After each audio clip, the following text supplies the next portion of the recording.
Abimbola, pepe, pepe, sugar, sugar, sugar, sugar. Oh my sweeties, you guys, sweeties. Hi guys, what's up? First of all, thank you guys so much for the love you've been showing my videos. I'm trying to be consistent. It's not easy, but I'm trying. It is right now almost 12 midnight, but we're going to do this video. My name is Bimbolacraig. Please, if you have not subscribed, join the family, join the preparing pace. We are cool, we are lively, we like to talk. Hello, please click the subscribe button there. Thanks so much and join the family. Thank you guys so much. So today is going to be, I hope it's not long, but I wrote a lot. You guys know I'm always writing. So today I want to talk about entanglement. Because if I don't talk about this Will and Jada situation, hello please, waiting again. That's how I feel. Now, first of all, let me just state this here that first of all, it's nobody's business to speak on their relationship. But like I always say before, when you make something public, then you give people room to have opinions about it. And so all I'm going to do is have an opinion about. I'm going to read what I wrote, and then as I'm reading it, then I'm going to be buttressing because I think it's the best way to help me with my train of thoughts. So I said they separated, right? Jada said they separated. She said that during the separation, she got into an entanglement. For those that don't know, August BUHAHA, I don't know how you pronounce his last name, came out publicly to say that he was in a relationship with Jada Smith and that Will Smith had given him permission. That's on period. And then she decided to bring herself to the red table. Now the red table is a interview style show where she sits down usually with herself, her daughter Willow, and her mom, and they interview people and ask them questions. And so she chose to bring herself to the red table. But what she did differently was that on this red table she brought herself, the interviewee, and then her husband ended up being the interviewer, which I thought was awkward as hell, but hey, whatever, man. So she brought herself and her husband to the table to talk about this, which is only fitting because the conversation was circled around her, August, and her husband. The only difference was August wasn't there, and that was because he had done an interview where he had given his own side of the conversation, and he had said they had a relationship and that after a few years the relationship was done. But he felt like for him to be free and to be able to move on, he needed to speak on it, and so he spoke his truth and he kept it pushing. So she now comes to talk about what led to this relationship. And so she spoke about the fact that, first of all, to let everybody know, herself and Will were first of all separated, and it was during the time in which they were separated that she got into an entanglement with August. And then she let everybody know also that, you know, at no point in time did Will ever give permission for her to get into this relationship with August, and she felt the need to say that because the only person that could give her permission was herself. Which, if you think about it, guys, it's an arrogant statement, but there's wisdom in what she's trying to say, because she's saying to herself that they were separated. So if they were separated, she didn't need to ask anybody permission to be able to get into another relationship with someone. When people are separated, what they do is they either use that separated time to get to figure out how they can come back to build, or they find whatever it is they feel like they were missing in what situation they were in elsewhere. Will felt the need to let everybody know, especially her, that it wasn't an entanglement. So he kept on emphasizing again, you go into what? She not goes an entanglement, it was like a relationship. So he felt the need to let her spell it out to the world, because when you say an entanglement, I mean, we know what it means dictionary wise, right? But at that point in time, she made it sound so mediocre, like it was nothing, like it was just like something that just happened. And he's like, no, it was a full-on relationship. And him pointing that out was also trying to help us and did give me perspective of the relationship that she had with August. It wasn't just a fling, it was a proper relationship. Jada spoke about how, you know, during that time she got into this relationship with August because she was in pain, she was broken, and she didn't know pretty much who she was. And so it took her getting into this entanglement with August for her to realize that you can't find happiness outside of yourself. Will asked her what she was looking for when she got with August, and she said she just wanted to feel good. Relationships are work, and marriage is even more work. And I think it's important for everybody to understand that individuals need to find their own happiness. You know, your spouse can make you feel wanted, and that helps, but ultimately your happiness is really your happiness, and your spouse can never give you that fulfillment. Neither can anybody, to be honest with you. And so I think that's what she's trying to let us understand, that, you know, she went into that relationship with August trying to feel good, and then in getting into that relationship she realized that that feeling good needs to first of all come from within. It can't come from somebody else, because I guess maybe even while with August she realized she still didn't feel that good. She says it felt good to help heal someone.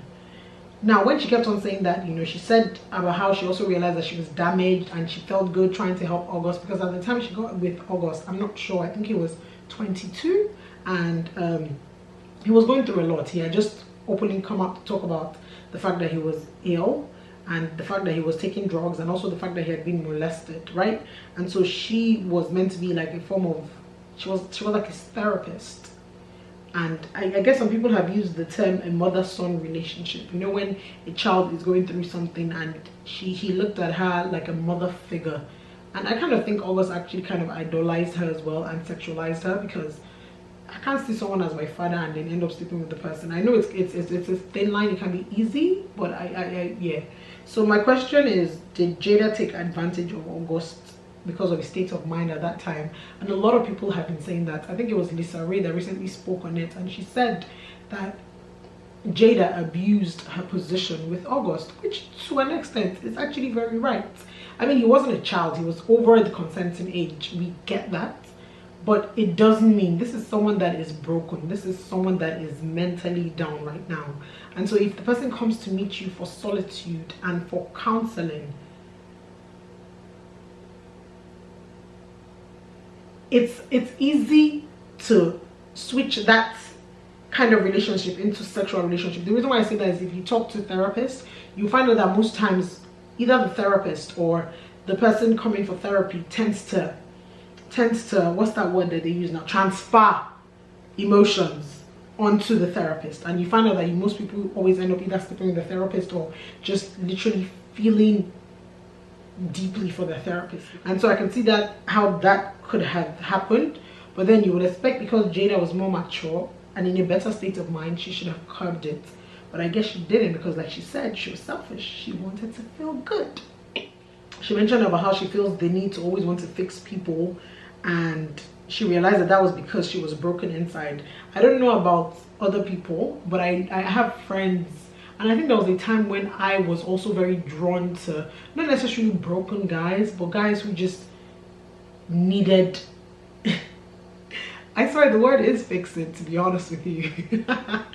I just thought I could help them. You know, you see this good looking guy, you see he's troubled, and you're like, I can not bring him salvation, but like I can get him to reason, you know. And I think it was in my early 20s when I realized that some people you can't save them, and some people it's not your job.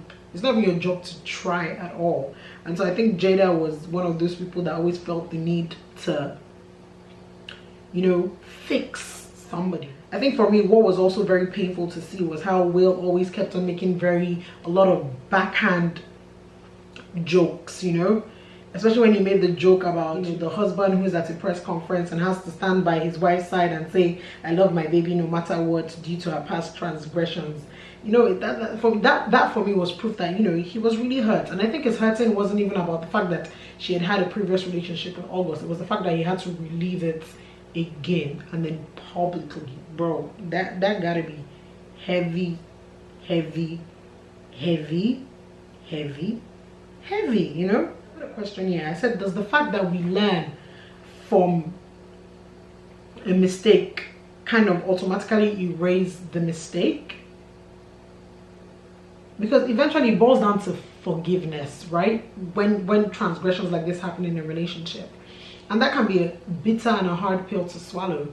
You know, I know it's easy to forget, it's hard to forgive. And so I have to give them kudos to the fact that they were even able to get to this point where they could sit down on camera, publicly shoot this privately and publicly put it out there, knowing that there will be a lot of scrutiny. Will's entire composition, you know, was just very off. It just, for me, it just kept on throwing me off. I'm just like, this uncle looks like he doesn't want to be here at all. But I put a question here, right? I wrote, does knowing someone would ride for you till the end mean you can cut corners? knowing that they would always be there. Because Will mentioned how he was done with the whole process, and then jokes about how he was going to get Jada back, right? But then remember when Jada said no, no, no, no, no, he's already done his own. So does that mean that Will even the score? And do you guys automatically think that when someone cheats on you, a spouse, and they let you know about it, it gives you free reign to go back and even the score? Do you guys think so? Because I feel like a lot of people, and I say that because I know some people who are married or even in relationships where one party cheated and they told the other, and the person felt like they needed to one up it, and they did. And I don't know if that kind of balanced things out. So let me know in the comment section if you think it always has to be tit for tat when someone cheats. I definitely agree with one thing, which is the fact that, you know, marriage isn't easy, but it's important that we all get ready for the good and bad. And we have to be open to what our marriages may mean to us individually. The reason why I say that is because it's easy for us to sit down here and have conversations about Will and Jada and where they're coming from, but their story is different from everybody's story. How people choose to individually handle their relationships is very different. And I want us to realize when getting into marriage that it has to be the two agreeing. It can't be one person, it has to be the two of you, and you can't use anybody's foundation in their marriage as a base for yours. You can look at it and say, oh, this is cute, I like how they do this, but then eventually you have to figure out what works for yourself and your partner. It's very, very important. The conversation where they said we ride together, we die together, bad marriage for life, you know, that to me was another backhand joke that was just very, very unnecessary. But it also showed that they were definitely agreeing with the fact that this situation that they were in wasn't healthy, but they were going to weather it regardless. Question: is that a toxic relationship? Because a lot of people have labeled it that, but it also piggybacks off of what I just said. If that works for them and that's how they see it, that regardless of whatever happens, they will always ride till the end, then maybe it do work for them. I also think it's important for people to know what their threshold is. I've said this before and I'm saying it again. When somebody asked me, is cheating a deal breaker for me? And I said, if I'm married, if I'm in a relationship, hell yeah. If I'm married, the first time that I ever find out, I don't know about any other time, I can only talk about the first time, I wouldn't leave my husband. And the reason why I said that's because I know for me that when it comes to that, that's my threshold. I can handle that. People need to know what your threshold is. You need to know what you can take and what you can't take before you get into a marriage. And that is an individual choice. You can't sit down with your husband and say, okay, baby, if you ever cheat on me one time before we were married, I'll never leave you. But if you do it again, no, you need to mentally know what you can handle personally before you enter marriage.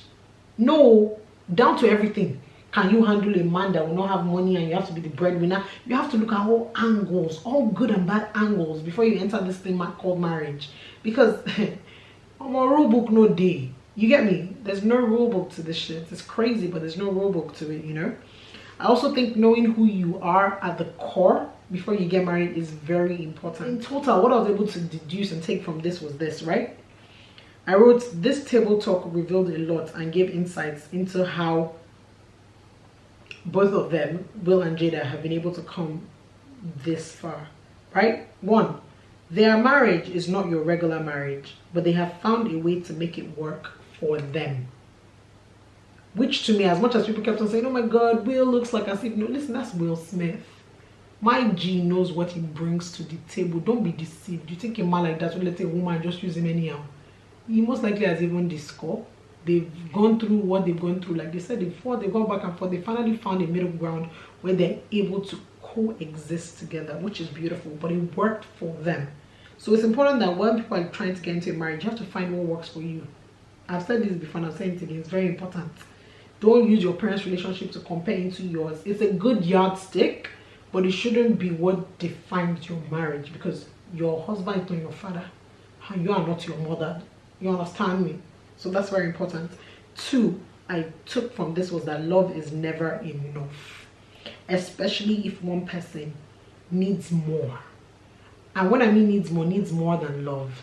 Jada, even though was getting love from Will, was not content with the love because she felt like she was lacking something inside. So it meant that even with all the love he was showing her, she still didn't feel good.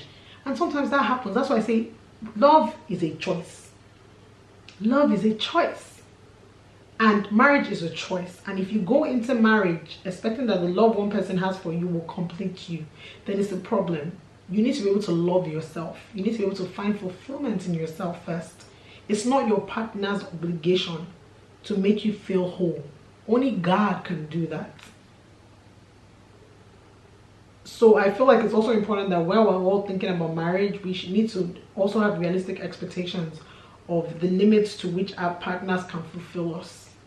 Sexually, yes. Financially, to an extent, yes. Mentally, I'm not so sure. They can add a balance, but if you are mentally unstable, there's no way marrying somebody will give you stability in senses. It's not possible. I hope you guys are getting my drift. The third thing I took from this was that happiness and joy is truly a personal journey. Self-awareness is very key.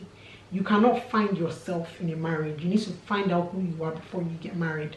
Now, it doesn't mean that when you get married, it doesn't add to your journey of self-discovery, because it does. But I mean, your entire identity cannot be found alone in your marriage. That's why I did the video where that other YouTuber was talking about how, oh, marriage defines a woman. And I said it's not possible that marriage can define a person. It can't. It can add to who you end up becoming, but it definitely can't define you. There was a clip that I watched where Abimbola was talking about how when she married her husband, people didn't understand where she was coming from, but she knew what she saw and she knew what it was going to add to her. And even when she married her husband knew who she was going to become and how they just knew. You know, it's just very, I don't know if that makes sense, but the point I'm trying to make is it's important to discover yourself outside of any relationship first. Very important. The fourth thing is this: at the core, marriage and forgiveness go hand in hand. I think even generally any relationship, but the reason why I say marriage is because even if your husband doesn't cheat on you, even if your wife doesn't cheat on you, listen, every day or every other day, your partner will most likely do something that it will take literally you choosing to forgive to be able to move on. Marriage, love is a choice. So I think when it comes to marriage, forgiveness has to go hand in hand. You always have to be willing to forgive your partner. You have to. It's just very important. If you cannot forgive, I don't think you can marry. If you cannot forgive, I don't think you can even live with anybody, because even just leaving your brother and sister alone, they will get on your nerve. They will annoy you. They will do things that will upset you. How many days are you going to hold it inside your chest? Your chest will explode. So I think at the core of it, marriage and forgiveness go hand in hand. If you cannot forgive or let things go, definitely marriage is not for you. Number 5, honesty. Honesty is needed to sustain any relationship. You have to be honest with yourself. I think because from the jump, as much as you might not agree with how they went about things, one thing that made it very cushionable, that cushioned this whole madness, was the fact that at the core of it all, Will and Jada were always very transparent to themselves. There were no lies, there were no secrets. He knows her transgressions, she knows his transgressions. And I guess knowing for some people is easy to accept than not knowing. Because when you know, then you can decide how quick you want to let it go, if you want to let it go or not. So honesty is very needed to sustain any relationship, not even just a marriage, just any relationship. Number 6, sometimes some people need to pull apart to be able to build together again. And I think that's fine, you know, I think that's fine. I keep telling people, even in friendships, I say that there are times when, you know, you and a friend might be together for 10 years and then eventually sometimes you leave yourselves by the wayside, right? And I'm not comparing marriage to a friendship, but to an extent there's that, right? Now in that friendship, the reason why sometimes most people break apart is because it's either the season or they just outgrown themselves. Now with friendship, you're lucky you have a choice. You can outgrow each other and decide to move on separately, or move on separately and then eventually come back together. But with marriage, especially if you're one of those people that you believe that, oh, we're going to ride to the end, the least you can do is take a gap, which is what some people call a separation. Whether you not choose to make it legal or not is not left to you. But ultimately, sometimes it's good to take a break, figure out things, look at things from that perspective and see whether this relationship is worth coming back to. I feel like if they didn't take that much needed break, and if Jada didn't step out and have whatever she had with August, they most likely won't be back where they're at right now. It took her getting into that situation, entanglement, and realizing the worth of what she had for her to want to come back. It's sad, but for some people and some situations, sometimes that's how it works. Sometimes you need to lose something to appreciate it. Not saying it's right, but it is what it is.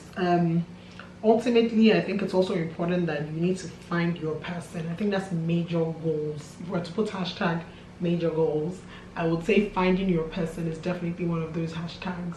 And now, who your person is subjective. It's left to you. It's you know. But I would say for me finding my person is someone that understands me, weaknesses, strengths, and all. Someone that is willing to ride for me. Someone that would not judge me. Someone that sees my imperfections and sees me as still perfect to an extent.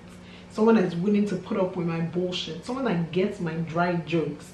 Now, this thing that I'm saying sounds like it's a movie, but it's very, very possible. You might not find one person who can click all of this, but also accepting the fact that the person is not perfect is what the beauty of a relationship and a marriage is. So it's important that ultimately our major goals and our ultimately is to making sure that we find our person. Lastly, I just wrote, you continue to meet blocks and frustrations in all your relationships if your happiness is based on your partner, or if you feel incomplete without someone in your life. So I guess it kind of piggybacks off what I said before about happiness and joy being a personal journey. So yeah, that's all I have to say about Will and Jada. You know, I just think as much as we've tried to make not light of it and we've judged them and we've said, you know, she took advantage of August, and we said August was the victim, which we all agree, to be honest with you, and we said that their relationship is messed up and it's toxic. I think for me, as much as I want to sit down and always bash, I try to see what I can learn from this, because their damage to me was beautiful, because you could tell that they had gotten to that resolve where it worked for them. So yeah, man, let me know what you guys think in the comments below. Let me know if anything I said has made sense at all. I feel like this was the ramblings of Abimbola again, but hey, at the end of the day, on our conversation. So let me know what you think at the bottom. Thank you guys so much for all the love and all the support. It is midnight, your girl is about to go to bed, and yeah, stay blessed, stay happy. Toodaloos. This is really so cutie for Susie. Susie, shout out to this makeup.